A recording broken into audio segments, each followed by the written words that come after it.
sir. No, I have a guest. I have a music guest. It's cool. Oh, wow. What channel's that on? Independent Film Channel. You watch that, Artie? You see, Henry, I saw you doing almost like it was like you in a theater doing a stand-up. Yes, that was another thing they shot a few weeks ago at the town hall. This is Me Uncut or whatever they called it. Yeah. Well, you do like a stand-up thing. Yeah, kind of. I just get up. I don't have jokes really. I just get up there and kind of talk. Yeah. It's like a lecture. It's like refreshing. It's not like stand-up. You know, it's just tell stories. You got go out, you opinions. see stuff, you come back. Yeah, exactly. So you still doing music with your band? Yeah, I'm at band practice every day this week. We're gearing up for August in September. I thought you'd kind of burned out on music, like you were no longer into it. No, not burned out on it. I just didn't want to only do music all the time, so I was trying to do other stuff. Yeah. Because, you know, I respect a guy like Bob Dylan who shows up every day and does music, but I'm interested in a lot of stuff, so I reckon you leave it for a while, and then when you really want to come back to it, it doesn't feel like a grind or an obligation. It's something you want to do, and the music will hopefully reflect that. So. How do you feel when you see, like, I got sick to my stomach when I saw Rod Stewart on American Idol doing the standards. Why do I get, I mean, I know the guy's in business, and, you know, that's the music taste change and stuff, but... At this point, I don't care what people do. You don't? No, in that Rod Stewart... I think he's a great singer. I think he's a great songwriter. And when you look back at all the great songs he wrote, you have to kind of just give him room to do what he wants. And so I'm not really around to put the guy down. His show can sometimes be a little cheesy. He brings his family out on stage. It turns into this big huggy, feely thing. Becomes like a family hee-haw night. Yeah, but the dude can sing. Yeah, you know. Yeah. So Howard, I was in the other room before I came on, listening to y'all talking. People give you grief about being on the satellite?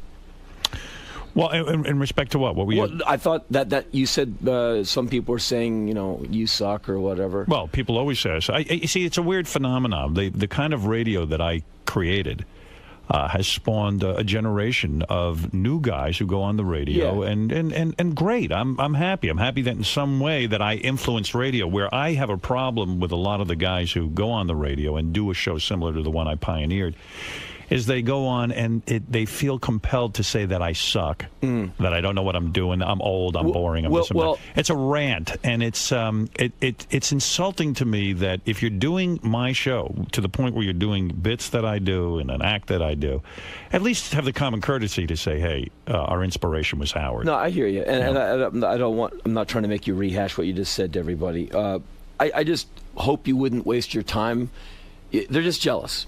Yeah. And you really don't have to take any time to.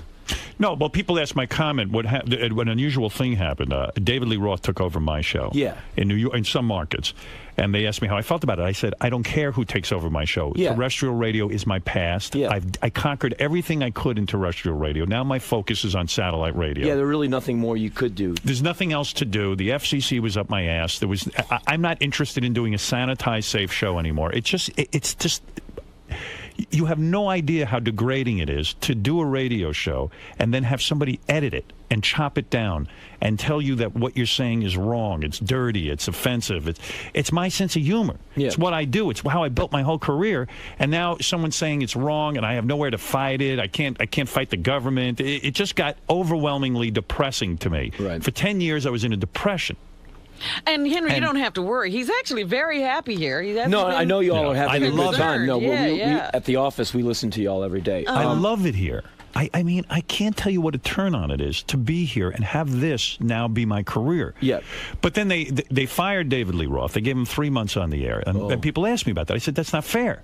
You hired a guy, you heard his show, and you give him 3 months in radio to light the fires and get huge ratings. It just doesn't happen like that. But okay, if you made a mistake, don't say you're not going to pay the guy. You signed a contract with him. Be honorable. Oh, they're not going to pay him? They're trying to get out of it. Oh, well, as they would. And then they took Opie and Anthony off of, they have them on XM, and then they said, well, they're going to put them on in place of me with an edited show for terrestrial radio. And they asked me what I thought of that. And I said, I don't care. I wish everyone luck who goes on terrestrial radio. It's something I can't stomach doing anymore. Yeah.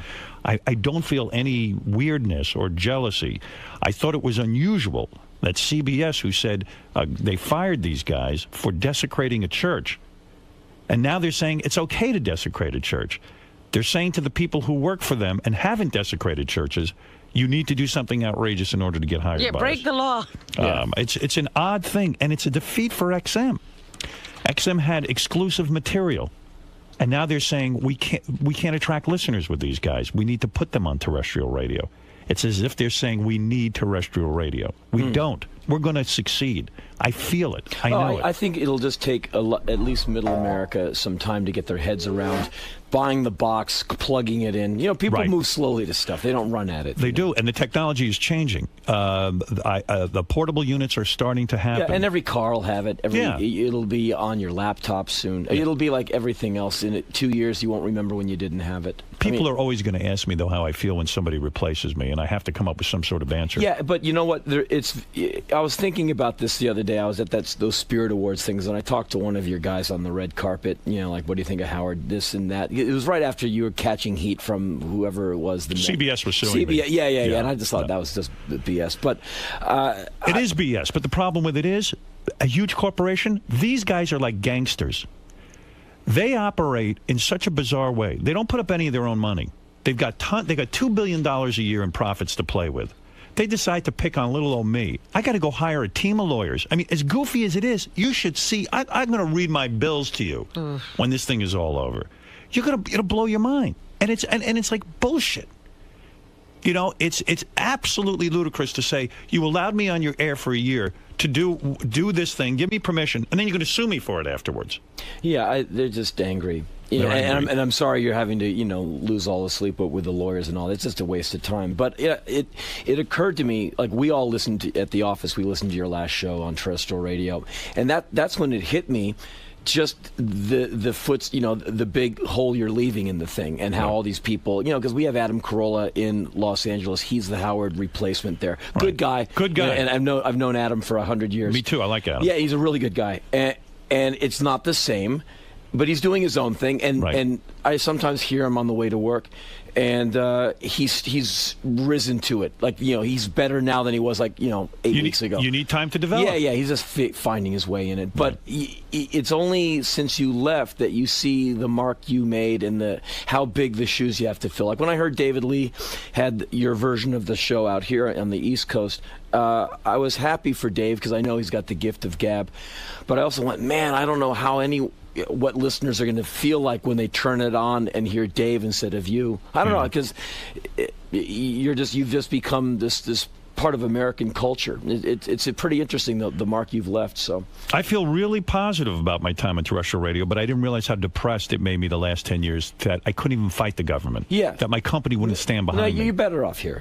I'm telling you, I'm happy. And anyone who gets the impression I'm not, this is the best broadcast experience I've ever had. Yeah, I have a show on the Independent Film Channel, just like once a week, but they've never censored me. It's my second season with it, and I write this copy, I read it down the barrel of the lens, I say what I want, and we send it in to IFC going like, okay, watch them call up and go, we love that, but you can't, they've never done that. Wow, no, that's good. And so now you keep writing looking for that reaction? No, I just try to be my normal sweet self, but I am always ready for them to go, that's a little loaded in this climate, and they're like, Henry, man, if anything, you didn't go far enough. I'm like, well, okay. Yeah. And so I had that a lot of my career, like I remember during the LA riots. I forget what I was doing, but the station called me and told me to shut up about the LA riots, and I said, no way, I'm not doing it. Yeah, and Bob Moore told us that story just before we left. I forget now what it was. Yeah, I don't know. So it's just like, I've had that a lot.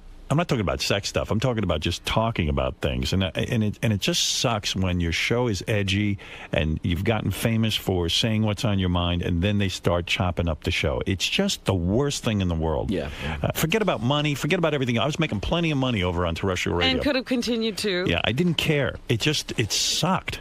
It just was monstrous. Yeah, life's too short to have a job you hate. I hated it. And also the listeners, if you're not having fun, they're not grooving either, so you might as well. No, I was done. I really was. Yeah, I have a show on terrestrial radio once a week. 'Cause, I play music. Do? Yeah. On the same station Steve Jones has his show on. On you Indie play music 103. on it? Yeah. And you can play whatever you want? Yeah. I mean, Wow. it's FCC, so I'm not playing some rap guys saying whatever. Right. But I got a lot of wide taste in music, so I'm bringing on crazy stuff, and listeners like it. I've had that show on and off for about a year and a half on I didn't Indie, know that. and it's big fun for me. I like it. Yeah. Did you see that Kiss, the band, was putting out perfume now? Those guys, Well, no, Gene and Paul, they're the man. They're always they need everybody's money. doesn't it seem a little wild to you that they just inked a deal to put out? Businessmen. But wait a There'll second. never be enough money for those guys. Isn't at some point They're though? like corporations at this point. Don't you look? But don't you look No, bad? but they'll be the first to tell you. I mean, Gene Simmons will be the first to tell you that he's rich. He'll keep reminding you that he's got a lot of But money. isn't from a business standpoint? Maybe I'm crazy. Isn't your image sometimes in rock and roll that you don't put your name on everything? Isn't that Apparently attractive? No, I think. I guess not. I think with those guys, all bets are off. They just do what they want. Now it's almost like they're buying into the joke of it. Right, Like, yeah, okay, fine, yeah. we're just going to I sell don't know. everything. Come on. Last time I saw them, I thought they were great. So. Yeah, they did a good show. Yeah, great show, man. It was fun. Yeah, I had a great time. I sang along with every song. I sang songs I didn't even know I knew. And I found out I knew them anyway. Go ahead, yeah, Richard. they're I just good. saw online Gene Simmons is putting out an exercise video, too. Oh, stop. Now, I'm really, that's sorry. going too You've far. hung out with Gene Simmons, I'm sure. Yeah, I like Gene. He's hilarious. He's funny. He's a brilliant Yeah. guy. Well, yeah. quite frankly, I finally wound up watching that rock show he did where he was That's teaching good. the kids to Yeah. be. That was a good show. It was fascinating. Yeah, he's up for stuff. Yeah, I like that. That was a good show. I've hung out with him a few times. Yeah, he's a funny man. Here's something weird. One of the guys pre-interviewed you, I don't know who, and said that you were on a plane and you decided, while you were on the plane, you decided to read the book called Jihad, The Rise of Militant Islam in Central Asia. You want me to talk about it? Yeah. Yeah, the other day I did the Big Day Out festival that goes across Australia. It's me, the White Stripes, Iggy, and the Stooges, Mars Volta. All these bands played. Slater Kinney played. In any case, Iggy scares me, man. he's the man. He's my hero. I mean, that dude looks rough. Well, he is rough. He's the king of rock and roll. But the first show was in Auckland, New Zealand. Then we went to Brisbane, Australia, and played Gold Coast. So I'm on the airplane. I'm reading a book. But did you do that on purpose? Read the book called Jihad? No, I wanted to learn about the history of Central Asia, Kyrgyzstan, Kazakhstan, Uzbekistan, Turkmenistan, and It's confusing, Tajikistan. isn't it? Well, it's a part of the world we should know about because we're vying for that Caspian oil and gas. It's a part of the world where it's going to all going down. So anyway, I'm trying to educate myself, and I like the guy's other book, Taliban. So in any case, I'm reading. You should have read that one. I'm reading Jihad. Right. And but is that the place to read on the plane? Because people are nervous flying anyway. Well, I think but you don't care. I think it's okay to read a book on an airplane in 2006. See, when I go on a plane, I carry an American flag. It's a whole different thing. Well, you wrap yourself in I it. do, yeah. Well, so this fellow sits down next to me, hey, how do you do? What are you doing? And I told him, well, because the guy's surrounded by musicians. There's a bunch of bands on this plane and this guy. And so I'm very polite to the guy, and I go back to reading my book. A few nights later, I'm in Melbourne on a night off, and I get a letter from whatever the version of Australian Homeland Security is. He goes, a man sat next to you on an airplane. We looked up the flight records. We found you. He didn't like the book you were reading. He's called you in as a person of interest, potential terrorist threat to Australia. And I'm not a threat to anything except breakfast. I'm really not an enemy of any country. Right. And so... people think you're crazy. Yeah, right. Right. Well, Ahmed Rashid is the writer. He's a Wall Street journalist. He put out the book on the Yale University Press, where Bush went to college. It's a New York Times bestseller. His previous book, Taliban, is given to American forces going into Afghanistan so they can learn about the region. He's a historian, and he's a very good writer. Right. And so what did you have to meet with their version of the FBI? They wanted to interview me, and anything that I find provocative, I grossly overreact to. So Right. I just said, tell your boss if he's not busy this afternoon to go fuck himself. You did. Oh yeah. They don't take kindly to that. Oh, my goodness. Well, it's all in print, and because I wrote her this letter, then I took the letter I wrote her, this woman who wrote me, and I put it on my website, and I said, tell your prime minister he's a sissy. My hometown is more intense than Baghdad, and fuck all y'all. Wow. And that was the last of it. Well, no, she wrote back and she said, easy, Tiger, easy. She goes, I like you. We get 1,000 of these idiotic phone calls a day. I just wanted you to know. And we got to check it out. Yeah, and I said, look, I'm not a threat. I've been to your country 25 times. I love Australia. I love Australians. I have been there that many times. It's a fantastic place.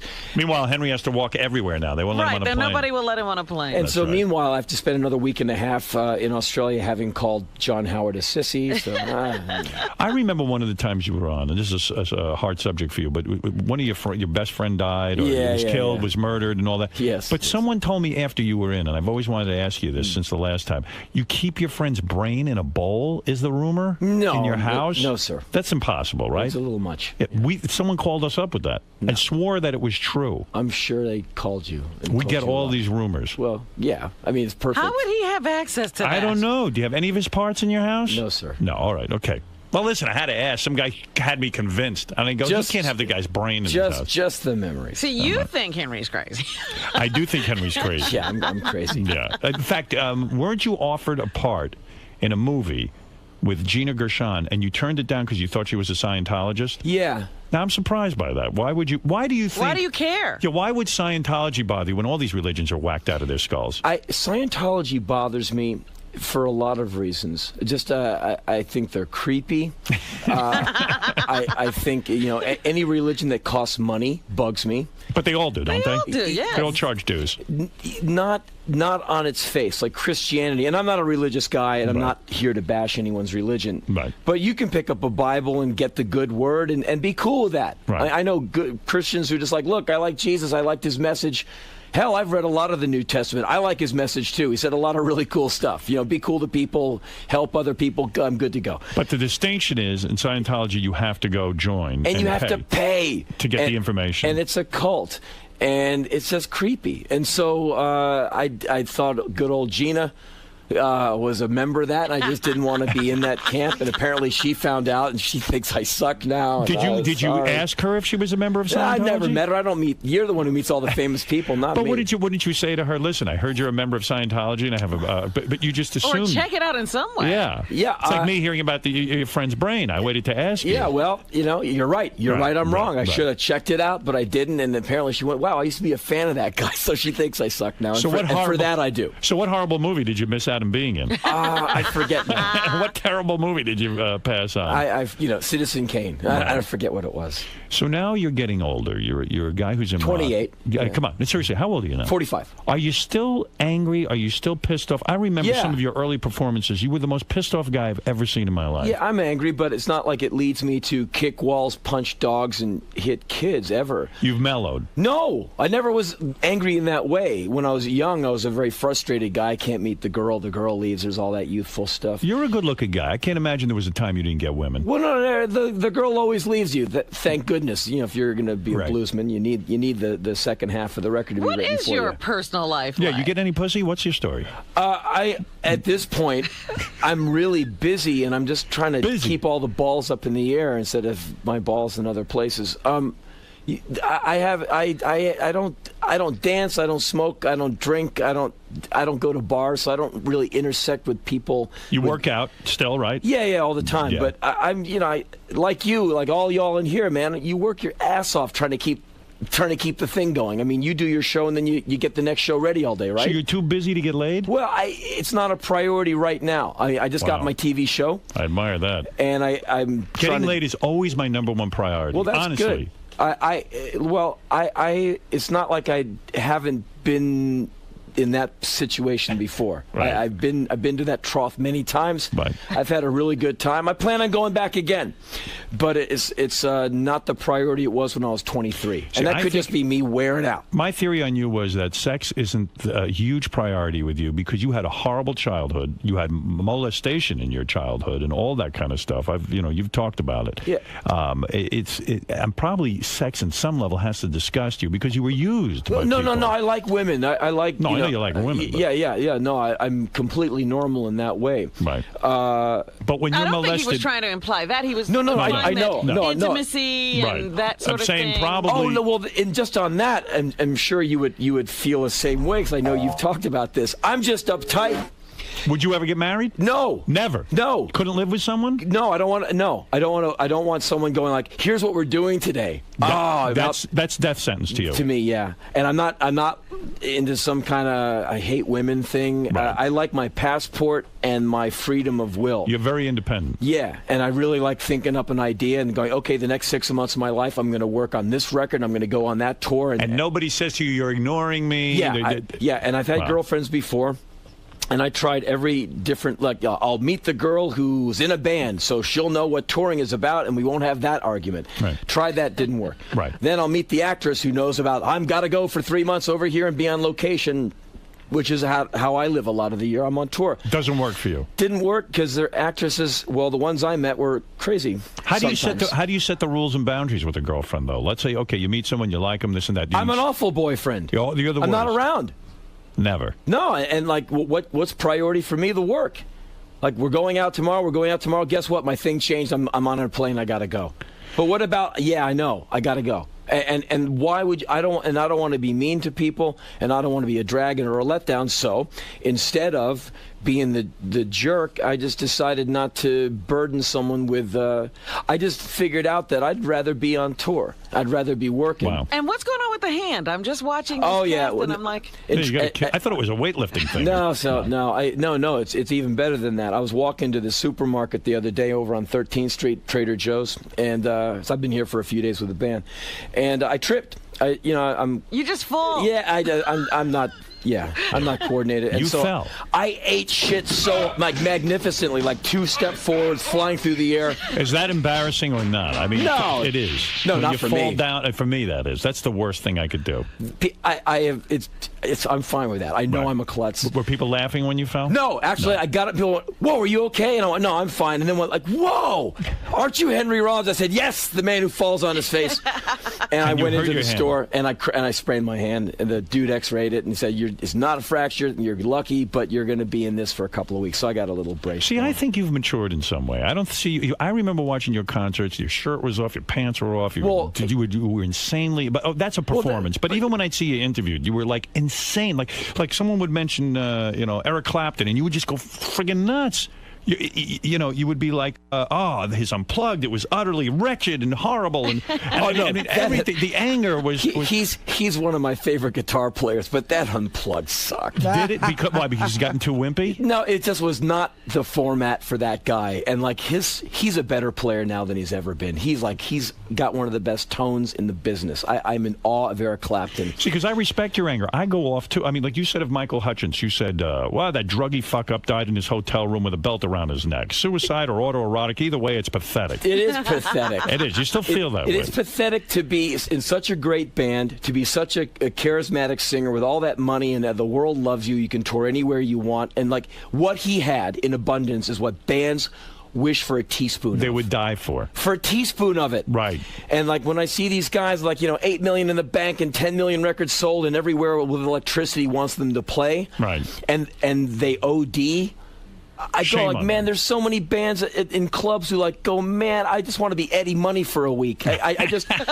want to just give me a break. And it just makes me mad that people squander that, or they go, oh, my life sucks. Your life sucks. You're doing pretty good, man. Are you impressed by someone like Bono who goes out and tries to save people? I'm impressed by Bono's humanitarian efforts. I'm not a fan of the band, but I think the guy really means it with his third world debt relief, and I think Africa needs all the help and understanding the world can give it. You're not suspicious that maybe this is some record promotion? I thought that a few years ago until I saw how much of the year the guy devotes to it. He does. He does. And you really have to give him props on that. And I just wish, and this sounds really lame, but I'll make a fool of myself. The other day when I saw him in Rolling Stone in the White House, in the Oval Office, standing with Bush, who I'm not a fan of. Right. He's got his shirt tails out. He's slumped over. He looks like he just woke up. I'm like, you're in the White House.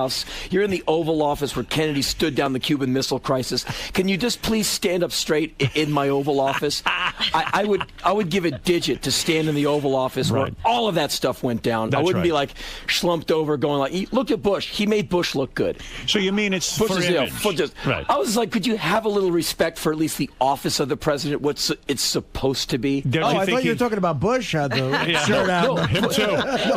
But you're right, isn't it? Yeah, thank you. Yeah. Despite what you think about the president, the White House represents something to all of us. Absolutely. It's a symbol of power. It's the center of where every great thing went down. And maybe I'm just naive or childish, but that stuff means a lot to me. You're saying all that stuff. Mean you don't need to pose in the White House as a rock star. Well, you're going into the Oval Office. Would you please shave? Right. Would you please tuck your shirt in? At least stand up. That is the center of his power. He's got all those suited guys talking to him. He's the disheveled nutcase who shouldn't even be there. I know, and that's cool, but you know, it's my White House, and I just... he wouldn't be there if he dressed up for it. Well, okay. Yeah, you're right. You're absolutely right. But you he wouldn't be there.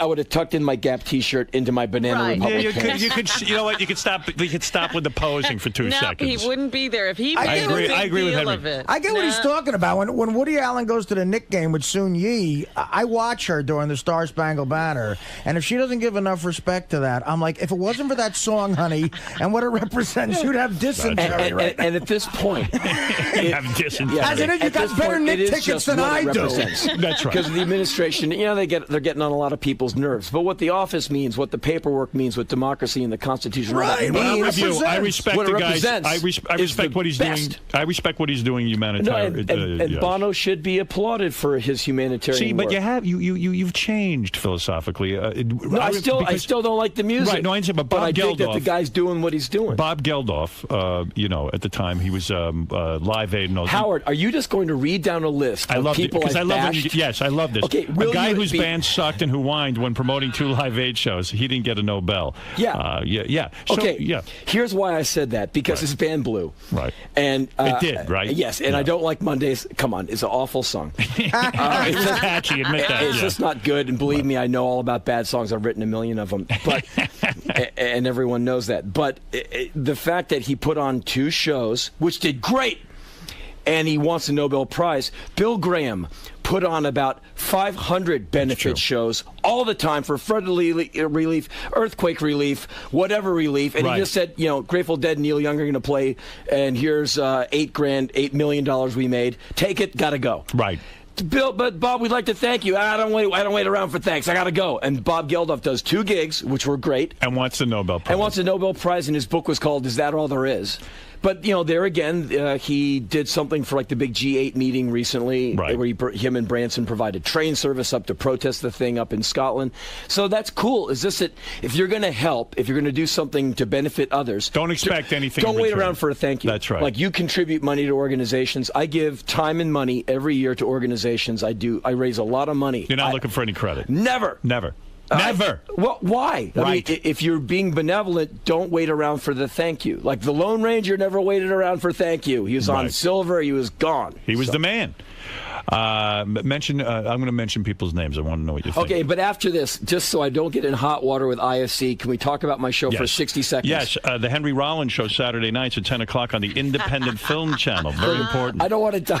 Yeah, it's Good show. It's a good show. You've seen it. I have, yeah. No, I like I'm going to it. watch it.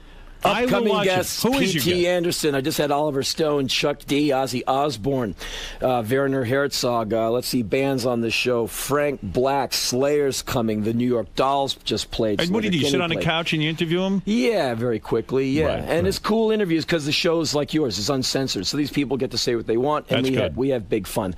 Would you have Courtney Love on your show? No. Why? Because I would if I had a daily show. I have a weekly show for like 20 weeks, and then I don't know if I get another season. She's not interesting? She's not She's fascinating? fascinating to me. Not a good guest? No, she's a good guest, but I only got 20 shows, and then if I only get 20 guests, she wouldn't be in my top 20. If I had a daily show, sure. What do you think of her? Do you think she's weak and that she should be more thankful for her position in life? I've known Courtney for many years. Okay. And I used to see Hole back when they were like a small club band, and Right. I thought they ripped it. Me too. I can't say I really know her. It's just that when I see her in public, she just seems like she's out of her mind. Sad. I don't know. I mean, Are you sad for her? No, I'm No. not sad for anybody with millions, and and she's got I talent. think she's lost most of it. Can't you feel a little? Well, MTV, talk with me about that for one second. Poor millionaire. You Yeah. were on it. I mean, I discovered you through MTV. That's where I started to see you at first. And, Yeah. and now there's no room for guys like you on MTV. Does No, it piss you off? no, because I'm 45. No one on MTV wants to see an old man like me. I want to see you. Well, thank you. I'm 700 years old. Yeah, exactly. That's You're right. 700. That's you guys got to start a new channel. I'm 458. Well, don't you have a few channels up here? Do you hang out with any celebrities? Who are you friends with? Stallone? I could see you guys. Yeah, sure, I could me see you and bench. Stallone. Why not? Why not bench press together? Or Yeah, something? sure. Not Sylvester and Frank. I get together and lift weights with other men. That's what I do on the weekends. You and we gotta eat- get a date. And we eat beef jerky and lick the sweat off each other's bulging I biceps. could see you being friendly with Jim Carrey. I don't know Jim You don't Carrey. know him? You don't know No, Stallone? he doesn't make me laugh. Carrey doesn't make you laugh? As more of a Tom Green guy. Ace Ventura, Pet Detective? When he talks out of the ass. I know he's talented. He's just never made me laugh.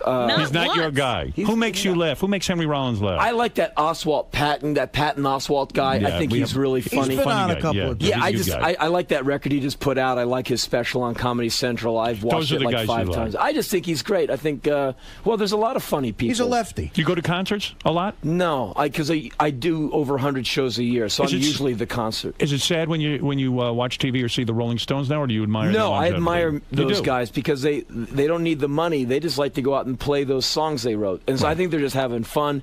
And, I think they like seeing a bunch of beautiful women At least hoist their they're T-shirts not up doing every the night. standard. Nothing wrong They with don't that. need the money. It doesn't stop them from That's right. $40 for a fucking T-shirt. Well, they're businessmen. Want to take a couple of phone calls or what? Yeah, whatever you want. All right, you got to check out Henry Rollins. It's your show. Saturday Your nights, world. 10 o'clock on the Independent Film Channel. I got to figure out what channel that is. I can't You find can't half of find these. any channels. You don't can't. know G4. You don't know the Independent Film Yeah, Channel. my girlfriend got a show on G4. I'll never find it.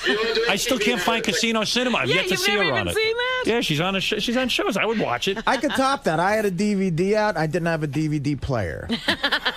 There you go. You still don't own a DVD I felt like player. a loser. Yeah, let's go to Jeremy. Jeremy, you're on the air with the great Henry Rollins. Go ahead.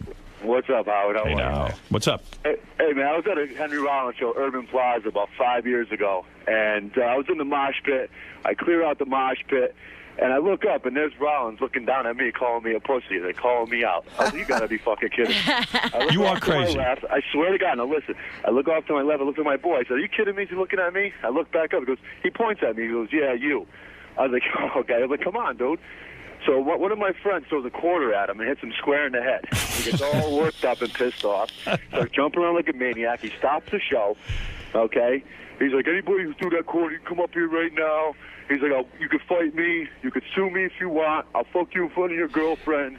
If I get arrested... So did your friend come on stage? No, actually, we got the security up there. You come up to the thing, you can't get up there. So he's running around. He's like, if I go to jail and anybody tries to fuck me in the ass, I'll rip their dick off and beat him up.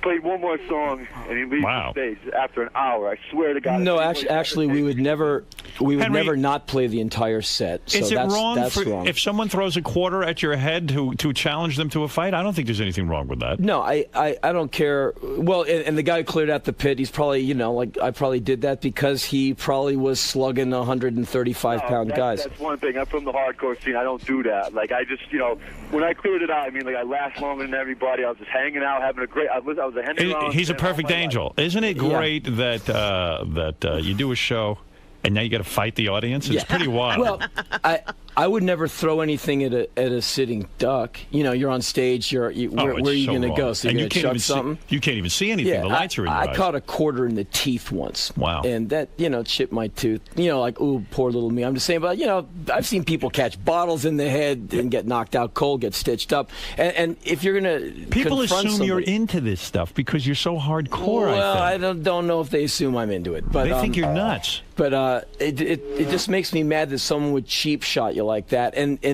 sometimes in those pits you see some guy who can't take it get his ass kicked, and I take exception to that. And you will call him a pussy, well, right to his face. And I'm sure the guy, he's just getting off, having a good time. I mean, this fella doesn't like me anymore. That's okay. But I'm sure he's just having a good time and all that. But the only reason I would have said something is if I saw something where like the little guy's getting his ass kicked. Right. If people are just going in there wailing on each other, a good time on a Saturday night, keep on wailing. But when you see the girl get punched, and the two guys on one guy punching him in the head, I go, well, come on, you guys, it's music. It's not supposed to be a fight. Hey, Bob, let's talk to Bob. Bob, you're on the air. Hey, good morning, everybody. Henry, I think you're awesome. I was just wondering about during the movie The Chase, when you were playing that cop. Uh-huh. Did Christy Swanson ever offer you, a rim job or tossing your salad? Did she ever toss your salad, Christy Swanson? No. She shook my hand, and she was very friendly. You never banged her? No, sir. Have you banged celebrities? No. Never? No. I'm shocked. I don't hang out like that. Wow. Boy, I tell Howard, you, you're not being a rock star. Howard, look at me. What about you? I'm in Banana Republic shorts. Dude, come on, you're I'm in in a good shape. sweatshirt, You're a good-looking guy. I just don't make. I'm not cool like that. I don't make that scene. You're crazy. I drive a Subaru. Who's that smoking hot chick with you today?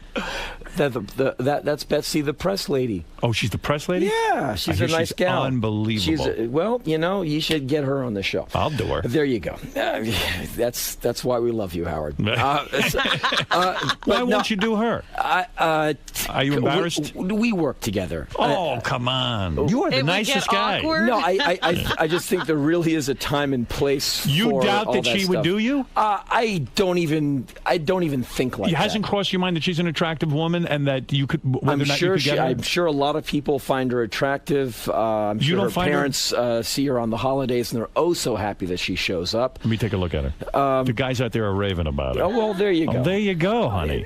Wow, look at you. It's gorgeous. Would you? Let me ask you a personal question. Hi. Hi. What is your name? Betsy. Betsy. You work for Henry's for I the do publicity. the PR for his show. Yeah, good-looking girl. You have no trouble getting guys, right? Poor Betsy. Would you go out with Henry? I mean, Henry thinks you wouldn't go out with him. Henry is 45. How old are you? I'm 26. Henry, what's wrong with that, man? Henry could be her dad. You're crazy. I don't want How to old go are out the with a broads? 26-year-old girl. Really? Really, I don't. How old? Why? You don't think she's mature enough for you? No, I'm not. Wow, I'm you're not too evolved, mature man. for anybody. You are so evolved. No, I'm not evolved. No, no, I'm not Look, evolved. if I tried to find a chick as smart as me and how fucking long I would be looking. Would you go out with Henry? No, she wouldn't. No, she wouldn't. Let me ask. That would never happen. What's your age range? I have a boyfriend, so. How old is he? He's 13. He's great. How old is he? He's 28. 28. See, that's punk. good. He's going to be 28. 26, He sounds 28. like a loser.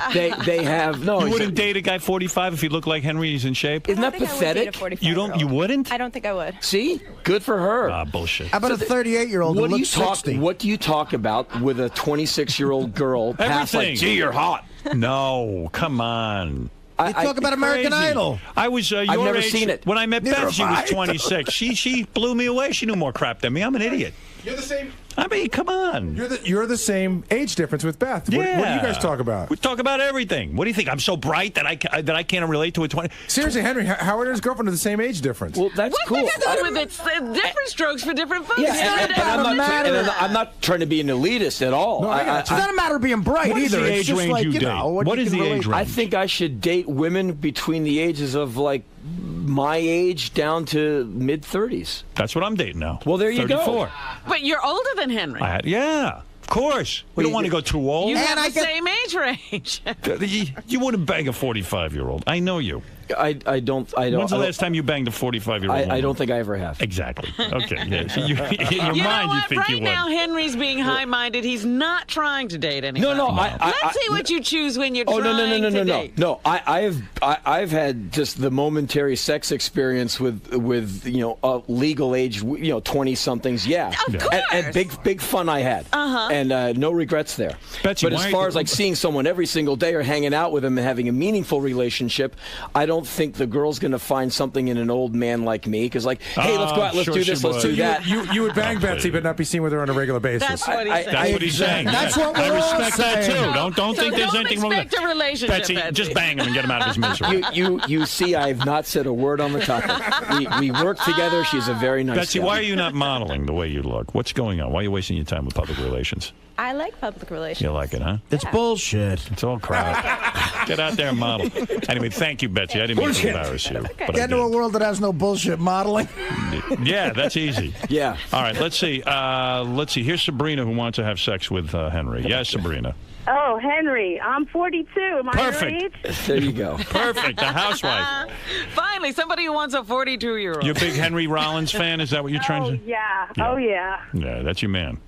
Well, thank you very much. Gorgeous. He is so gorgeous. Right. Okay, let's go to Josh. One last question for Henry. I don't want to embarrass him here. Josh, go ahead. Hey, Henry, I got a question for you. Yes, sir. I wanted to know what you thought about Dickie Barrett being fired from the radio station that you work on. Quite honestly, I don't know a great deal about it because I'm on that station. I'm the cleanup crew in that I come in there at 8 p.m. when there's nothing but an engineer and people cleaning cubicles.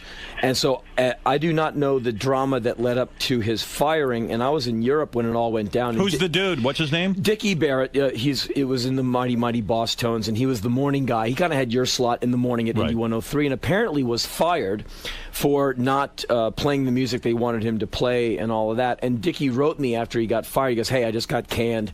Carry on. I love your show." And I've known Dickie many years. A great guy, and his band, really good band. And so apparently there's a backlash to Dickie's firing, and people have written me going, "You should quit."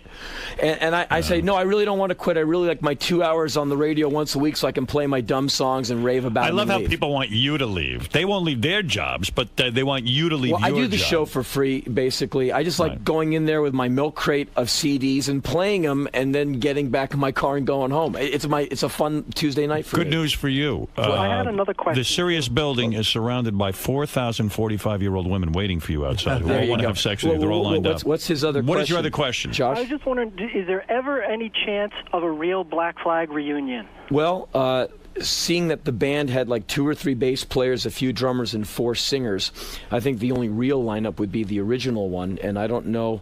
And it's not my band to reunite, is what I'm saying. Well, I would personally not like to be a part of it. I'd like to kind of be part of 2006 and not go in the Wayback Machine. As great as that music is. You don't like those guys? No, I don't hate. No. It's not that. I just don't think we would be able to deliver the set very well. Right. At our stage. You like your current band, and that's where you're at. Yeah, you might as well be with where it is now. What if there's a bunch of dough in it for you to get back with some of these original guys? It's not always worth irrelevant. Well, you're a millionaire. You're a millionaire, right? Yeah, you are. Yeah, so you don't need money.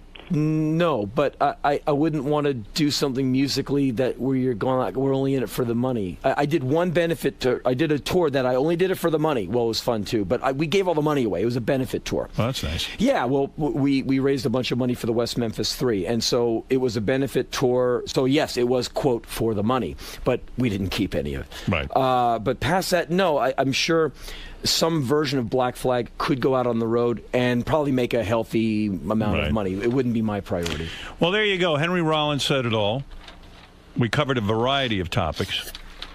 I think we went around the globe. Did you talk about my show on the Independent Film Channel on Saturday nights at 10 p.m. That's on the ISN? point. There Listen, you go. Henry wants you to tune in. He wants you to sample it. He wants you to see what's going on, because I'm sure he'd like to do another season. You got to tell us the lineup. Come on. No, I just want to make sure I covered all the bases. I think you covered it. Okay. The Henry Rollins. I'm going to check with Betsy. I think you covered it. I don't want to get the IFC people mad at me because they're so good to me. If I was you, I'd have Betsy on the show. That's who I'm interested in hearing interviewed. Well, I'm so glad that you still have those kind of interests. Oh my God, it'll never change. That's good. When That'll will I keep you mature? young, man. When will I mature? Howard, don't ever mature. Watch the Henry Rollins show. Maturity's overrated. You're not kidding. Saturday nights, 10 o'clock, the Independent Film Channel, which somebody said on Time Warner Cable is channel... Post that note for me again. Who what is the it? hell knows? I don't know. Channel 81. People are intuitive. They'll find But look for it, IFC. And Henry, I love when you come in here. You're always so opinionated and a lot of fun. And thank you for coming in. And I'm it's glad nice to be here in the new studio. Congratulations to all of you for making this leap. I wish you all the best of luck. How do you think the interview went today? Oh, I had a fun time. Howard was very cool to me. He kept alluding to the fact that you seem more mellow or that you've lost your angst. Or do you think there's any truth to that? Well, I think that as an older fellow, I perhaps think things through more completely than I did when I was 19. But as far as being angry, in my opinion, to be a conscientious American, you should be pretty angry at things. So your approach is just a little bit more calm, but you still... Well, my anger is more civically centered now. You know, when I look at the 9th Ward of New Orleans and it hasn't changed in 8 months, I get pissed off because we're not helping Americans. Stuff like that makes me mad rather than, ooh, boo-hoo, the girl left me. Ask John Lee Hooker. The girl will always leave you, and you'll always get another album. So. He also brought in your publicist and tried to... Well, Howard likes nice-looking gals, I guess, and... you know, so he brought in Betsy and had her sound off, and I guess she was filmed, so it's all on. And she signed the release, so he does whatever he wants with those images now. So is that awkward? No, it's just fun. I felt bad for Betsy, but she handled herself with grace and aplomb. So you had a good time coming down and saying hi to Howard again. Absolutely. All right, thanks a lot, Henry. Thank you. So this Robin party thing, it's one of those never-ending things. I got to tell you. Now what? So it looks like some more invitations have gone out. Yeah. But not to Richard and Sal. Right? So what happened was Sal knew he was taping Richard, but Richard didn't know he was being taped. Oh. So this is Richard being real. So what happened is, I guess... What page is this? Gary preview page. It's in white on the far right. Okay. I guess what happened was the news department has been invited. Okay. She just did a last-minute invite to the news crew, dude. She's definitely not inviting us? Definitely. She still has freaking 4 DVDs I loaned her at K-Rock in 2004. You know what? I'll go to the bar right next door to my apartment and have a fucking blast. And get as drunk and off my ass as I want and not have anybody watching me. I'm bummed I won't get to party with High Pitch Mike from the news. I wonder if High Pitch Eric is invited. He probably would be over us. Bullshit, man. They're bummed. They are really, I'll tell really, you what, really though. bummed. Was the news really invited? I don't know. Were they? That's low.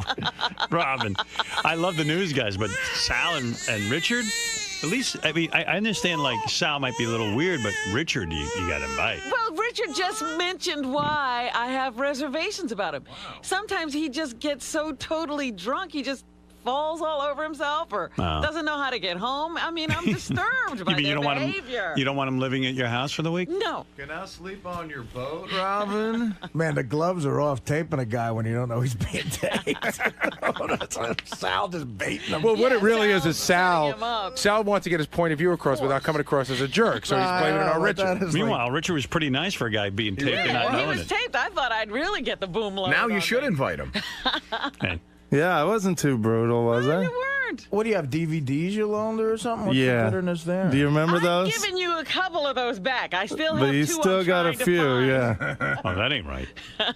Robin was screaming at me yesterday because I recommended a movie to her and she went and saw it. She was all pissed off because she blames me that she wasted 2 hours. I got that one You from owe Howard. me that. What movie? Something called Slither. Slither. It was no, I liked it. I thought it was a pretty cool movie. Is there a horror movie you don't like, Richard? Well, one that Robin recommended to me one time called The Boogeyman. I went and saw that, Still and that, think I didn't see that movie. no, I swear you recommended that to me. It was- Boogeyman. What is the boogeyman? Boogie. I went and saw it, and I was pissed at you, Robin. You strike me as a guy that just loves every horror movie. I like a lot of them. But I was trying to be nice to Robin because there's a new one coming out, and they want to give her a screening, and it's one of the best horror movies I ever saw. What's But it's called An American Haunting, and they actually want to give you a screening, too. But it's like a true life ghost story from the 1800s, and it kicks ass, but now Robin doesn't want a screening because she doesn't trust me. I think Sissy Spacek's in it. It's like a real movie.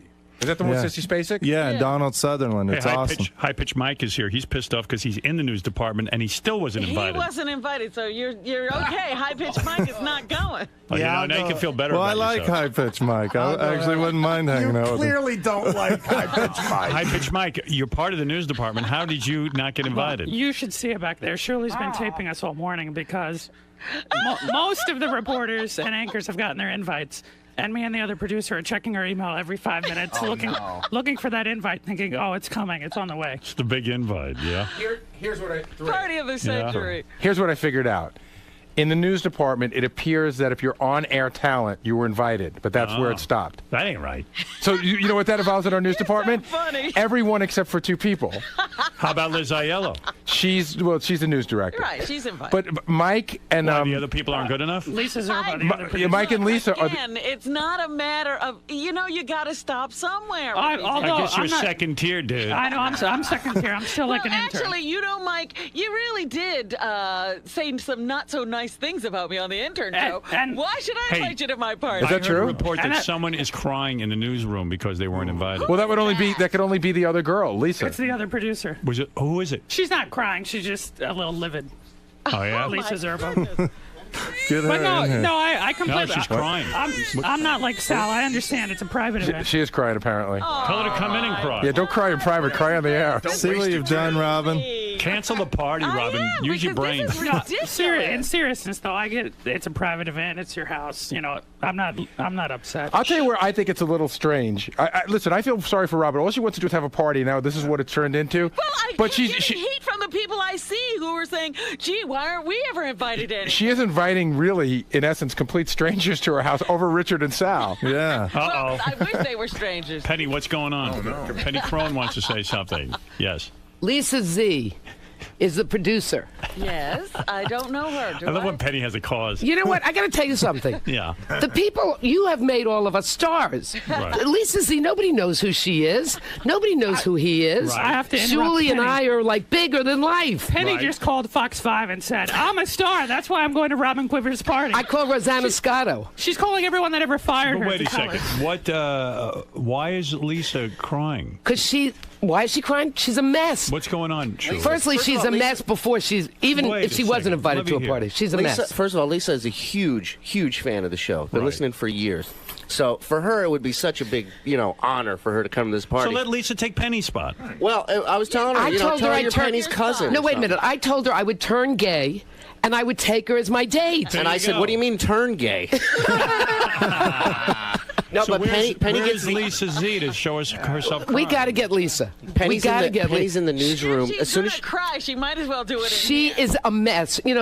She lives near there. She lives somewhere in Jersey. Not near you, but somewhere in Jersey. She opens her email and gets she starts jumping up and down like she just won the goddamn lottery. I had an orgasm. Really? I'm happy to party with you. It was like, whoa, baby, I'm getting it on, honey. Well, don't get too excited because I think the party's going to be canceled. It's got to be such a mess. I give up. Friggin' party. I didn't even want to throw a big party. I know. What are you doing? I honestly, when I saw the invitation, I thought it was a mistake. Like, I closed the email right away because I knew news people would start freaking out. I would have invited, no offense to you, Shirley. No, I would have take invited Richard and Sal over Shirley. Really?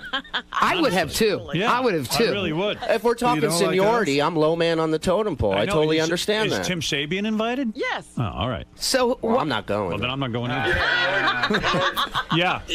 Sal just left my office, but he's just sitting in here stewing. Like, he started this whole thing because he wants to have this conversation happen, but he doesn't want to be the one who started it. But he just walked out. He's like, fucking bitch. He just walked out like, he still can't believe he's not invited. I can't believe Richard hates the high-pitched mic. It should have been Richard taping Sal. I want to know if high-pitched Mike's voice hurts when he talks. You know what? Did you ever notice something about him when he laughs? Yeah. He talks like this, and then when he laughs like this. All right. First, Lisa Z, who is from the newsroom. Oh, dear. One of the nicest ladies ever. Let me talk to Lisa if I can quiet the room down. Lisa, what happened? Tell me what happened. Get near the microphone, please. Go ahead. First of all, you're a fan. I'm a super fan. I've listened for over 20 years. Right. I love Robin. I'm a newswoman. Robin's a newswoman, so I really relate to Robin. Yeah, and by the way, I like you. Robin doesn't. But go ahead. Oh, my God. Yeah, go ahead. Yeah, I would have invited you. So, I came into the newsroom, and everybody was excited. Everybody was bubbling over. Oh, the invitations came. Guess what? We're invited. I said, oh, you're kidding. We're invited to Robin's party. I ran to my computer. I opened it up. I didn't have an invitation. And you started to cry. So I said, Erica Phillips, do you have an invitation? And she said, oh, yeah, I got mine. And Mike Piazza, do you have an invitation? Oh, yeah. Wow. I would never have Mike Piazza. I went all the way around. Mike Piazza, right? He scares people. Right. So I said, they said maybe they don't know who you are. All right. So. Wow. And you actually got tears. I got a little teary. She's crying now. What a little emotional. Get over yourself. And Penny's invited, so she just keeps telling me to shut up. She says Penny's mean. Only the stars are invited. What will you do that and I'm day? not a big enough star. Hey, well, Mike. I thought Mike Morales and I could have a party with Richard and Sal. Right. I have to say one thing about Have your own party. That's good. That's a good idea. You can come to the bar by my apartment. Richard suggested that sarcastically. I'm going to say one thing about Penny, though. Her head is getting so big. Yesterday, she was screaming about Those are the steroids, pal. If Doug Goodstein is listening, you have to get rid of the Hudson Theater, get a bigger theater, because her head will not fit in the Hudson Theater. Because of her stardom? She was screaming all through the newsroom yesterday. I am going to walk the red carpet. I'm in Robin's movie. I'm a star. Yes. I'm the star of the movie. I mean, they're such babies back in the newsroom. They are. They're all like this Mike Piazza and Steve Langford. He's a Looney Tune. Did you ever see his eyes? He's like, he's down there in an alley waiting for David Lee Roth to masturbate with him. I mean, it's like the guy is fucking crazy.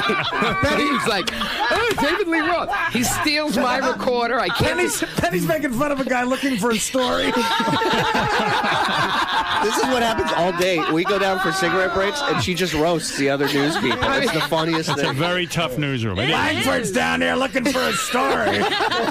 And then you got George Flowers out there. Oh, that's a whole other issue. George should have never. Well, what's George's issue? What do you say, Penny, about George? You know what I said? And I'm going to do this line. Should I do it, Shuli? Go ahead. I said, George Flowers loves himself so much he sucks his own penis when he wakes up in the morning. I'd like to see that. Check to see if it's still there. I have an idea. Robin, if you wouldn't mind. I cannot go. I would love to go, and I appreciate the invitation. You can't substitute. That's what I was going to say. No I will happily give mine to It's not like an apartment. Substitution. It was a thought. I'm trying to help. Alec, Yes. you want to go one more piece of tape we should known? Yeah. Go to the bottom left corner of that page, and that's the newsroom sound when Lisa first found out she wasn't invited. All right, here we go. We have that on. This is great. Or were you printing? So even Sal going and Zerbo? No, because I wanted to see how fake it really I wouldn't expect to go, but now that I did. I thought it was a mistake. If other people are going that don't know Robin, then I'm like, hey. Oh, my God, she's crying. Shut up, Penny Crone. See? I don't know if this is real. It's from Carrie. Where's my recorder? Fake. God damn it. It's a fake. Wow. It's a newsroom, all right. What a cutthroat newsroom.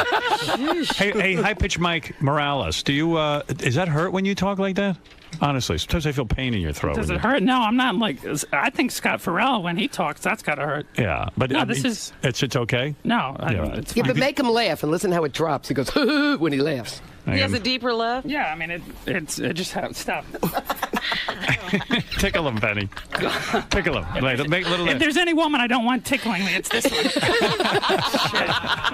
Hey, can I ask Mike a question? real Sure, quick? yeah. No offense, but do both your eyes work, or? Yeah, I do have a little bit of a lazy eye.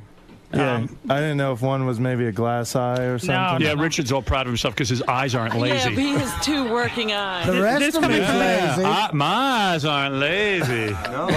Dude, let me tell you something about Penny Crone. Yeah? She was the first one to start crying when she wasn't invited. Who the hell are they not to invite me to the party? I'm a star. Why isn't the newsroom invited? Who the hell are they not to invite us? You remember that conversation? Yeah.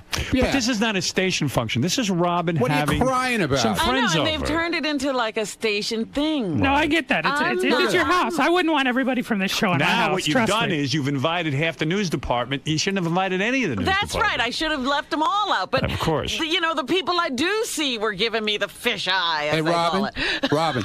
Is Bubba coming? Bubba's not in town. He wants to Thank fly in from God. Tampa. No, don't. What about Pharrell?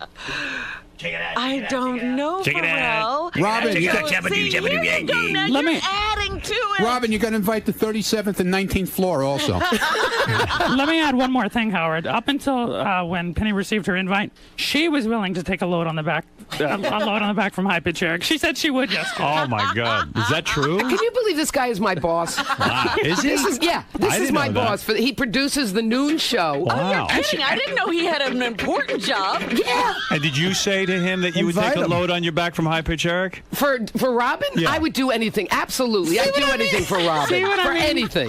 Come You on. know Why didn't that. we do that? Why didn't you tell us? Come in here and tell us. What kind of news person are you, Mike? Too much. Let's go to Jimmy from Jersey. Hey now, what's up, buddy? Hey now. Hey, Penny Crone is the funniest fucking thing you could ever have hired for the newsroom. Right. Penny Crone knows how to mix She's it up. great. We've got a great news department. You know what? Sorry, go ahead. I was going to say, you go ahead and say it, because I think I know what you're going to say. I remember when you used to come in when he was back on Testicular Radio working for Fox 5 and That's just right. to give him the biggest shit. I mean, I in the always world. loved Penny. Oh, Yeah. The room would be filled with reporters, and everyone hated Penny except me. I could kind of appreciate her, quite frankly. All right, listen. What is that? Just don't point at her. Right. Yeah, I know. Look, guys, Robin is her own person. She has decided to draw a weird line on this whole thing. but I have to support her in it. It is our party, and everyone's going to have to deal with it. I mean, really, the party has grown by leaps and bounds, and it was never expected or intended to be this big. But as soon as I started inviting people around here, then it became like an issue. I think it's gotten so big that you have to invite. And growing and growing. You have to invite Sal and Richard. You have to. So I got Sal standing right behind me, and of course he doesn't want to come in. And I was supposed to ask you this question, not Robin. Sal, get in here. Don't you think that if Sal contributed this segment, doesn't that merit an invitation? No. Excuse me, but I contributed this segment. Do you think Sal thought of this? No, I did. Don't you know I thought about what Sal's reaction would be when the news department got invited and he didn't? Don't you think I thought of that? Sal's saying he created this controversy. No, he did not. Please. I created shaving Richard Christie. Where did Sal create it from? The Stern Fan Network? All right, listen.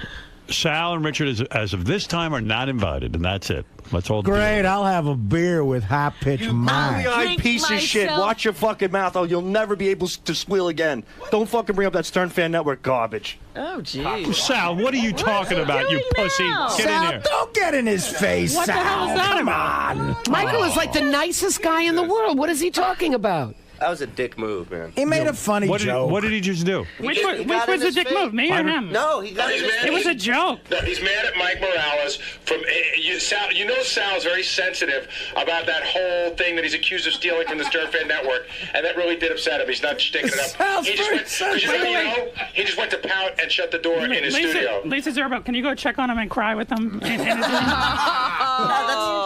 That's not cool, man. He put him in the corner. He like rushed up on him, stuck his finger in his face. That wasn't cool, man. Yeah, well, he almost sucker punched him. That's right. It looked like it was going to be a fight.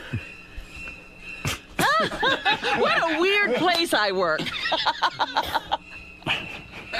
No wonder he's not invited to the party. I wouldn't take my little children around him. All right, listen. I gotta stop this controversy and get on to the next controversy.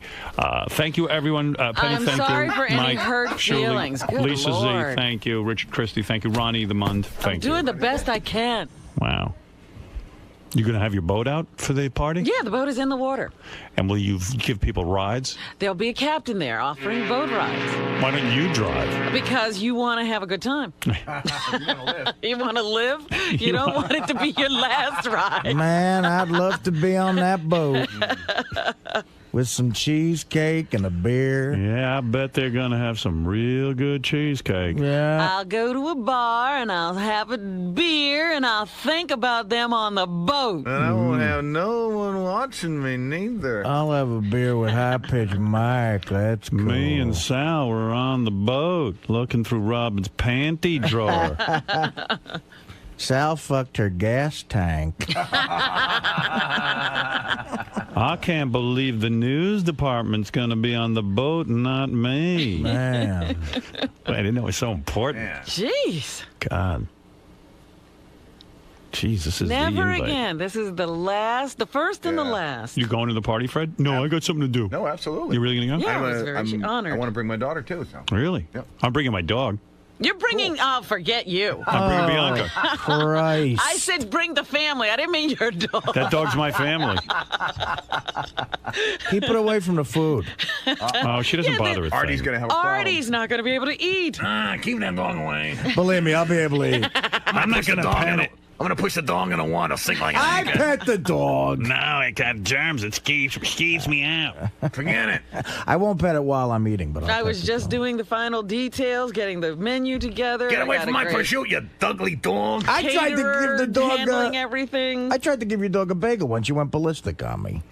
My dog did? My dog loves bagels. No, it had butter on it. I tried that's to why. give it a buttered bagel. Hey, Sal, my dog's going to be there and you won't. Yeah, the dog is making it sound.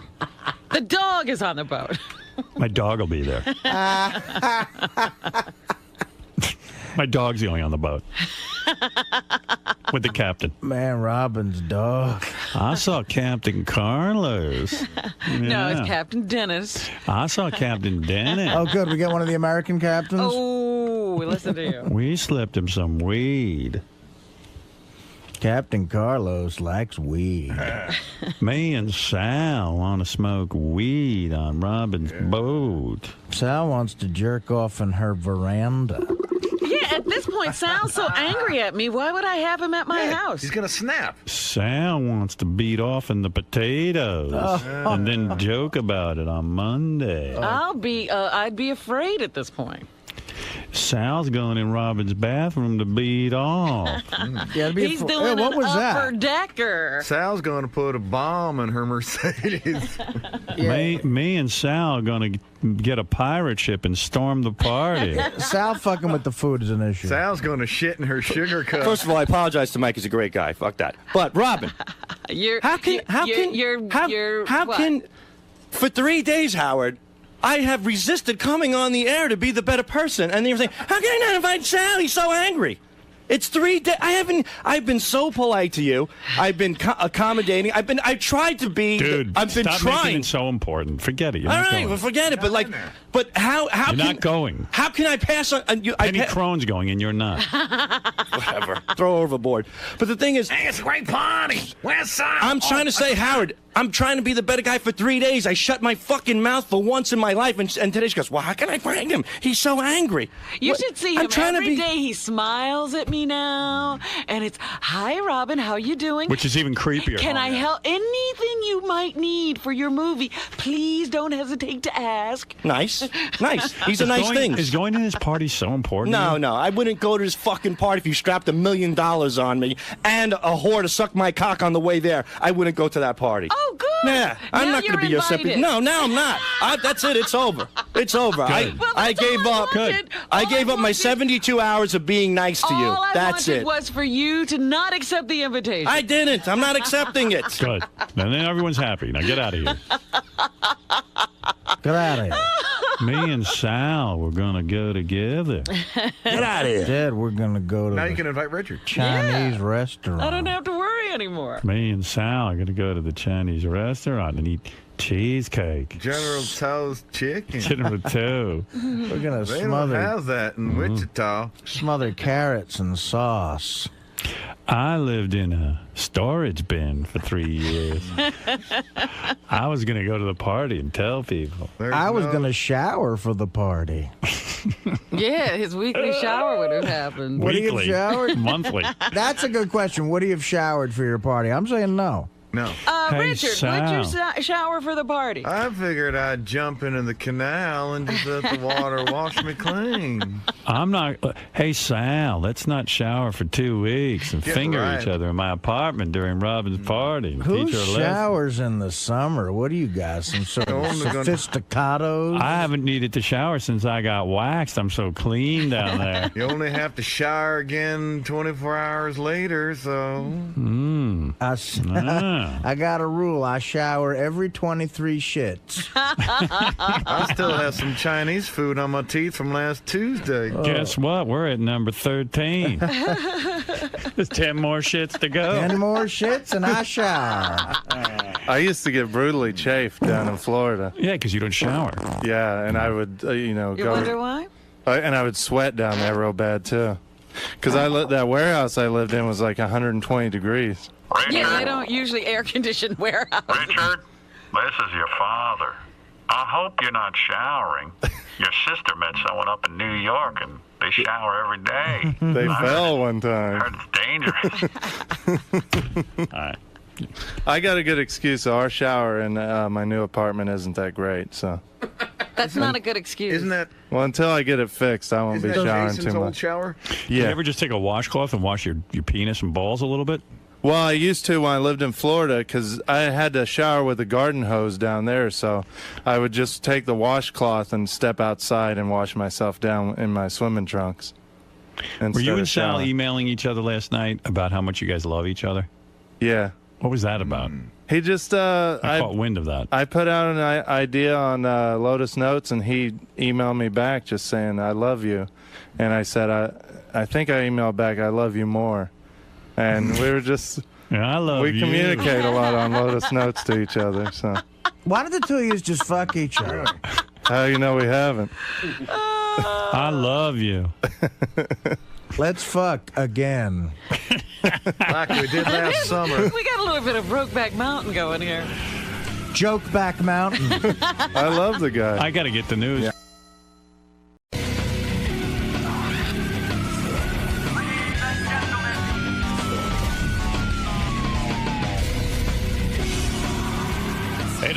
Thanks for choosing Howard TV. We have the Stupid Bowl 3. This is your alternative to the halftime show over on the boring channel. You know, what's going on over there? I don't even know. Ever since Janet Jackson showed her titty, nothing good's been going on. Nothing. I'm going to show my titty right now. Here it is. You can't do that on regular TV. Did you see? You got a good shot of that? Here it is. There it is. There's my titty. I got to say, the real halftime show is really so boring and so overly commercialized. And look at us here on Howard TV. No commercials, no boredom, all excitement. You got the drag queens, and then you got my crew plus Siobhan. Who's going to win? I really don't know. I'm trying to figure this whole thing out. Who will win the big game? The drag queens, some of them look pretty tough. They've been through a lot of hell in their lives, I'm sure. So you got to give it to them on toughness. And my crew, I don't know what you give my crew. So this is going to be interesting. Let's sit back, enjoy the game. And by the way, we have Penthouse Pets as the cheerleaders, and I think you're going to like that a lot. So here it is, the Stupid Bowl. They've completed 2 quarters of Super Bowl XL1, which means it's time for the greatest halftime show on earth. Howard TV's Stupid Bowl 3. Welcome to gorgeous James J. Walker Ballfield here in fabulous New York City, where we have a perfect winter day for some flag football, especially if you're pitting the delinquents of the Howard Stern Show against a bunch of drag queens. That's right, folks. It's the boys versus the girls. Let's meet our teams in this classic matchup. First, the boys from the Howard Stern Show, who collectively have the athletic prowess of a junior varsity scrub at a special ed school. He's large and in charge of taking photos of each and every guest on the show. He's Jason Kaplan. He's TiVo'd every show known to man and has banged porn star Kimberly Kane. It's the determined J.D. Harmeyer. She used to be a he, and her apartment smells like cat pee. It's Siobhan, the transsexual. He's a death metal drummer from Kansas, loves porn, and has gay tendencies. He's Richard Christie. And finally, he's Richard Christie's better gay half and the quarterback of the boys, who is sporting the most interesting footwear on the boys' team. It's Sal, the stockbroker Governale. Now representing the girls' team, our New York City drag queens. Don't tell this girlfriend she's last. It's Mimi. I'm first. This chick gets filthy if you don't clean her box once a week. Sporting $300 6-inch heel leather stiletto boots. Meet Miss Kitty Litter. It takes this lady an hour to tuck her cock in before she goes out dancing. It's Shalita Baby. She's the brains of the team, and her favorite word is shh. She's Marion, the librarian. Last but not least, she just let it be known that she's not wearing any underwear. At quarterback, Epiphany. Let's meet the Zebras, the men who will most likely call a penalty for illegal use of a stiletto shoe. Our referees, Anthony and Robert. And let's not forget the gorgeous girls here to provide our viewers with cutaways of gratuitous hot chicks freezing their little heinies off. Our cheerleaders, the Penthouse Pets. Now, let's go down to the field to our announcers, John Hine, Will Murray, and Crackhead Bob.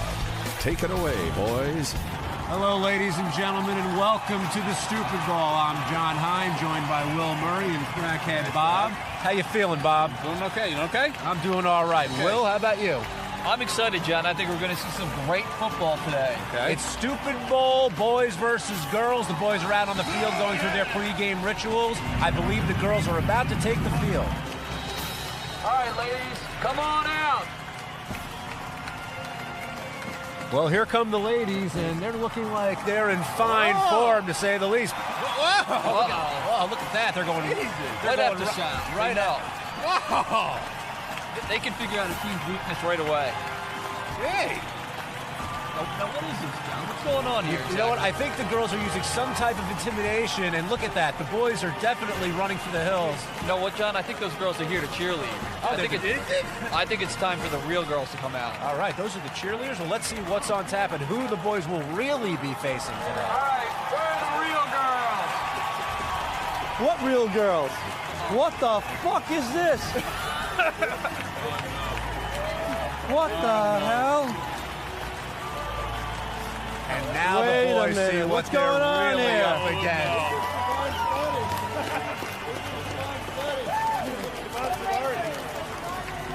All right, girls, let's start our push-ups. Wait a minute, are those the people from Hairspray? This is wicked, John. This is worse than anything I could ever have imagined. All my years, I have never seen such an ungodly display of football talent. All right, so the real opposition is now beginning to warm up. The girls are very excited, our cheerleaders. John, is that Kelly Osbourne out there? I believe that's Kelly in the blue. We're going to get to know that team, our team, in a little bit once the game gets going. It's a boys versus girls 5-on-5. Should be a real tough contest. Bob, you've seen both teams now. Who do you think has the advantage? The guys are going down. No, the guys can't win this game? No. Bob, I can't help but ask what guys you're referring to. Go in your glove compartment, take that cock out, put it on, and let's play some ball. Balls! Welcome to the Super Bowl III. I need a representative from the boys and a representative from the girls. If you can come, represent your teams in the middle of the field. JD. Come on. Come on, baby. Come on, JD. Talk some shit. Get in the face, man. Come on. Get in there. Come on. Let's go. Hold it in. Come on. Come on. Shake your ass. Okay, come on. You'll be the home team today, and we'll give you choice of the call. What I'm going to do is I'm going to give you heads and tails. You're going to call it as I throw it in the air. Okay? Please call it in the air. Heads. Heads is the call, and it is tails. Choice comes over to you guys. You can receive the ball. Okay. They chose to receive the ball, and you guys are going to be defending. The coin has been tossed. The sides have been chosen. The boys team will start out with the ball. Here's how it's going to work. There'll be 4 downs. They need to get to midfield for an automatic first down, and then they'll have 4 more downs to score a touchdown. 22, 13, 12, hut. Jason snaps the ball. Sal looking for a receiver. Looking. Throws it down to Richard Christie. It's incomplete. Nice defense there by Mimi. They're all going out. The boys team comes out throwing. Well, it was a great throw by Sal Governale. Richard Christie just dropped the ball. Wait, guys. All right. Looks like the hurry-up offense. Sal calling the signals. The girls with 3 defenders deep. They're willing to give up the short stuff. Sal takes the ball, looking as a blitz. He gets off Jason Kaplan. Jason running, and run out of bounds at the 15-yard line. Now, Kaplan out of the backfield is something that we thought the boys team may try early on. All right. Yeah, I mean, he's got some big size, but I tell you, when he gets moving, it's going to be hard to stop him. 28, 11, 14, hut. Sal takes the snap up, fakes the handoff to Richard, looking for Jason Kaplan again. Oh, it's incomplete. Jason was wide open, had tons of running room, but he dropped the ball, and that may be some pre-game jitters taking place and manifesting themselves. Richard is a sissy, Jamie is a gag, Jason is a wuss, you all throw like that! 22, 16, 12, 19, hut. Sal looking and running, and he gets the first down and more. Coming out down the sideline, he's run out of bounds at the 10-yard line. That's a first down for the boys team. That's how you do it, bitches! 14, First and goal. Sal barking out the signals, takes the snap. He's looking, throwing for Siobhan. Incomplete. Oh, that was right in her hands, but she couldn't hold on. Yeah, it was a little short that time. I think Governale was under pressure, and he just had to get rid of it. You know, Governale doesn't have the tightest spiral, but I am surprised by his accuracy. His throws are on the mark here in the first half. 19, 84, 275, hut. Snap goes to Sal. He's looking right, looking. And he's keeping it. He's at the 10, the 5. He's in. Is he in? I'm waiting for it. Touchdown, boys team. Governale clearly hogging everything, keeping the ball, cutting back, running over Kitty Litter to get in the end zone, and the boys are on top. And he did it, though. Drag Queen fans, we're the best you know. Richard, Jason, and JD can hit our asshole. How you play football?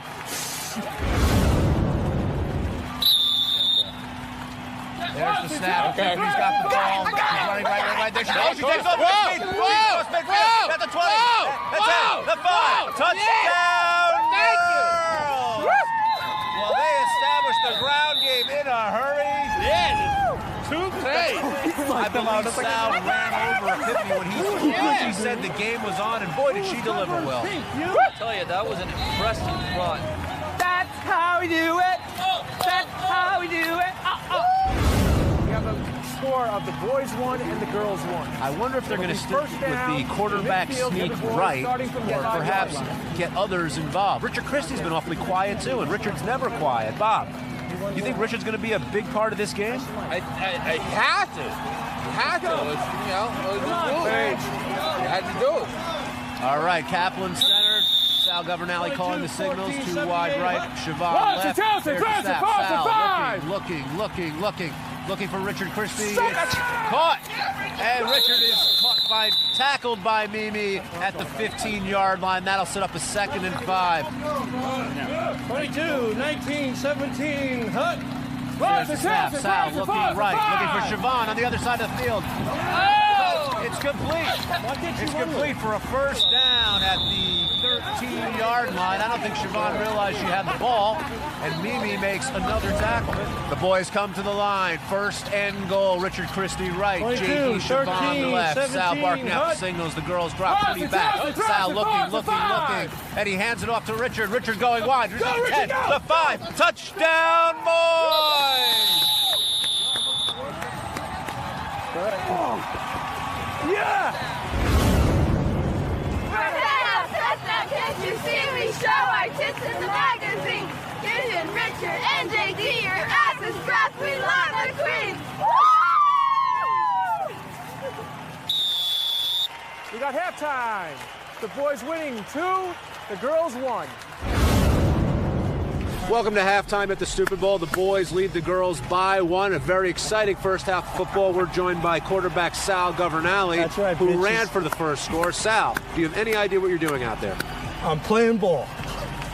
Yeah. I'm throwing it, and I'm running with it, and I'm faking it, and I'm passing it, and I'm going all the way, baby. Now, Sal, I couldn't help notice you had an impressive ground rule double out there. How did you come up with that? The ground rule double happened when Richard Christie came and whispered in my ear something that I wasn't exactly sure about, and coincidentally, it turned into a ground rule double. Now, what can we expect to happen in the second half? Are you feeling confident? Do you think you guys can pull out the Stupid Bowl? Let me tell you something. We have so many great things lined up for the second half that if I would have revealed them now, somehow it could get back to them. I cannot take any chances. Big surprises for the second half. Cannot reveal it. All right, thank you. Sal Governale, quarterback of the boys squad. We'll see how they fare when the second half begins here at the Stupid Bowl. Yeah! We're here at halftime at the Stupid Bowl. The girls team trailing by 1.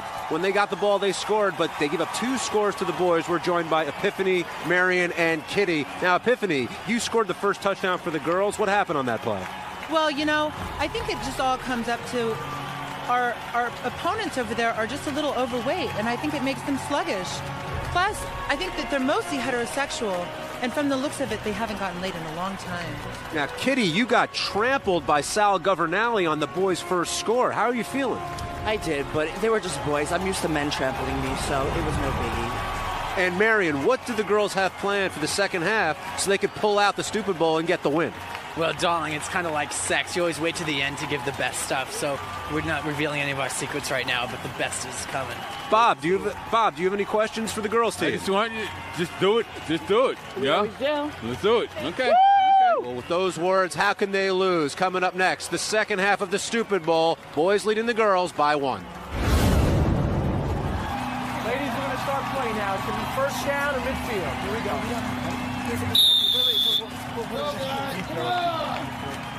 What? All right, it looks like we're almost underway here for the second half. Girls trailing the boys by 1. That's Epiphany who's going to be quarterbacking.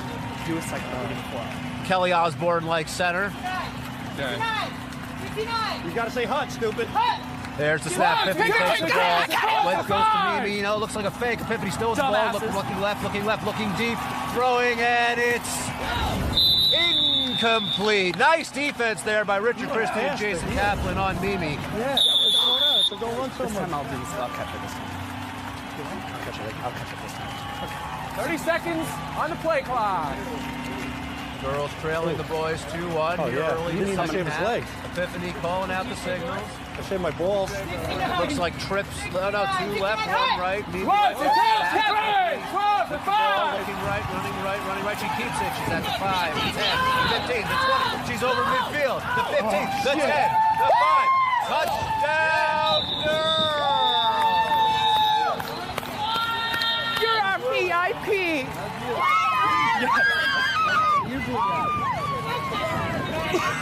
Work that pussy! Work that pussy! What the fuck was that?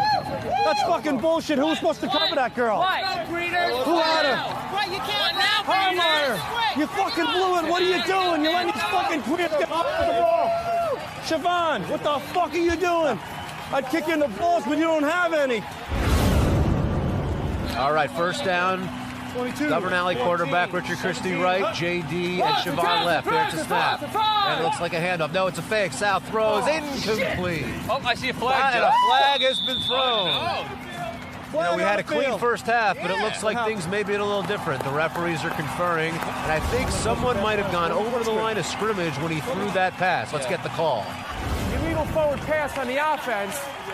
It'll be a loss of down. Second down. You got my colors. 22, 14, 17, Hut.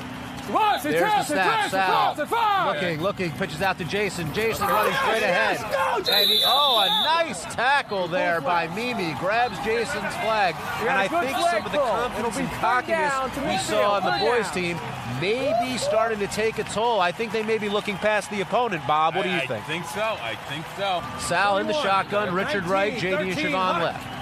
Tap and snap. Sal looking for Christie. Now he's looking back for Siobhan. There's the throw. It's in the air. And it's incomplete. Nearly picked. Almost picked off by Kitty Litter. And let me tell you, we're seeing a different girls' defense this second half. Governor Alley comes out. Audible's at the line. He's got JD in the backfield. Siobhan left. Richard right. Kaplan snaps. Quick pitch to JD. JD going wide. He hits the front 15 and out of bounds. He's short of the first down. I believe that will be a change of possession unless the flag affected that. Let's find out from the ref. I got to tell you, if they go over in possessions there, John, I mean, Harmeyer went out of bounds on 4th down. You got to push it. You got to push that pile. You got to make it go for it. Epiphany calling the play.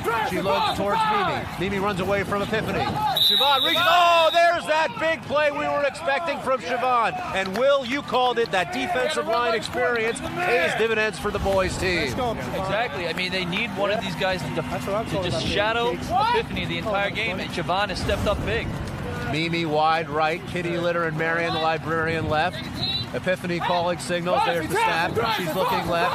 Gives the ball to Mimi. Mimi plows ahead, and that's Siobhan in the backfield. Did she get? Yes, she did.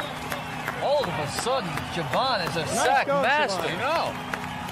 Siobhan in the backfield making it happen for the boys' team. And let me tell you something, that's the difference maker they were looking for when Siobhan signed on to this squad. We're coming into the last minute of the ball game.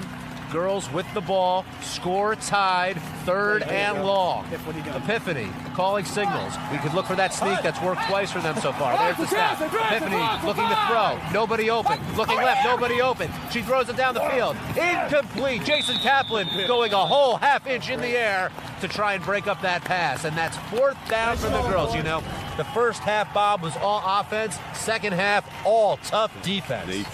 Yep. Clock marches on. We get closer and closer to the end of this stupid ball. 4th down for the girls. Epiphany kicks Mimi's 2-2. Marion and Mimi left. Kitty right. There's the snap. Tiffany looking. She's going to keep it. She goes through the middle of the line. Oh, no. It's a handoff to Kelly Osbourne-esque Shalita, and she goes out of bounds. The boys have held, and they'll take over on downs. That's the stop the boys needed to keep it tied at 2.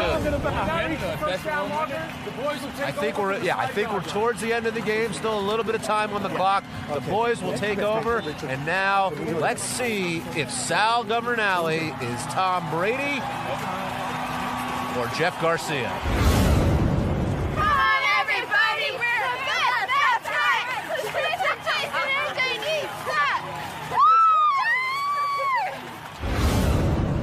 The boys are lined up. The girls in a 3-deep zone.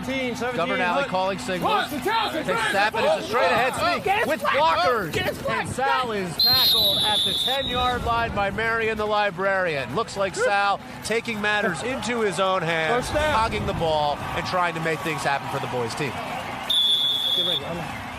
You there? Second down. That was right for Richard and JD right, Siobhan left. There's the snap. Oh, pitch to JD. He's going to throw the ball. He's telling Richard Christie to go down the field, and he throws it too far. Broken up nicely by Shalita there. JD motioning to Richard to run down the sideline. The receivers have to run their routes, Will. Yeah, definitely a miscommunication there. I mean, JD ready to go deep. Richard clearly beat his man, but just didn't get out there. A little Antoine Randall L-type trickery, but it doesn't work in this stupid ball. 22. Third down. Siobhan and JD left. Richard right. There's the snap. Sal looking right. He fakes to Richard. He's looking deep for Siobhan. Oh, he underthrows it. Incomplete. That had interception written all over. Fourth down. JD spread left. Sal talking to Siobhan. Richard is right.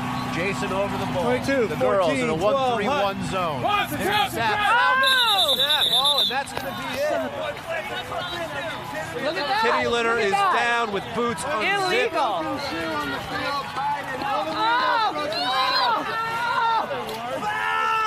Foul! Now it's on, bitches.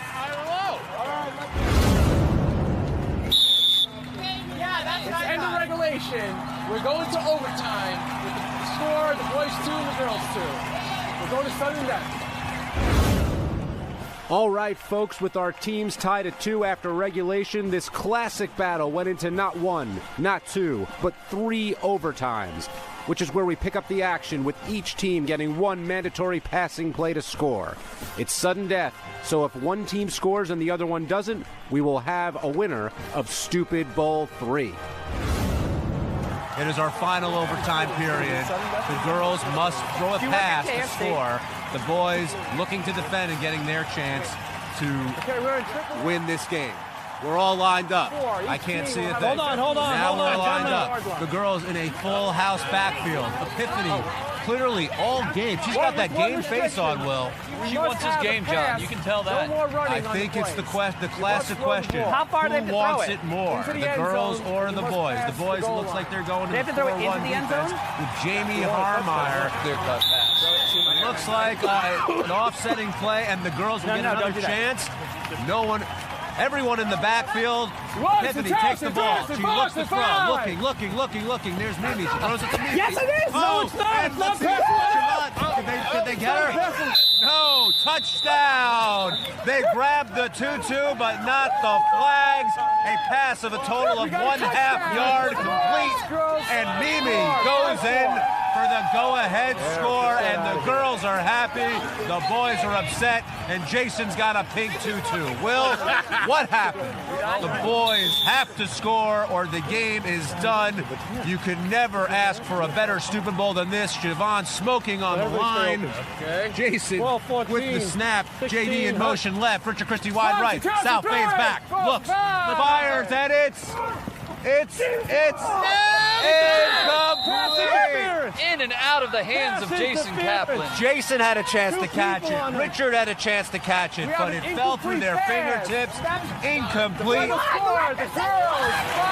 the girls have won the Stupid Bowl. Let me tell you something, folks. The girls have held on to win. The boys could not score. J.D. Harmeyer is off the field and very upset. You got to question that play call, Will, or were they throwing to the right guy to win this game? The play call was just fine, John. I mean, the ball hit him in the chest. I don't know what more you can do. Jason dropped the ball. Richard dropped the ball. Bob, who should they have thrown to? I don't know, but they didn't do it yet. I'm now joined by the losing team in the Stupid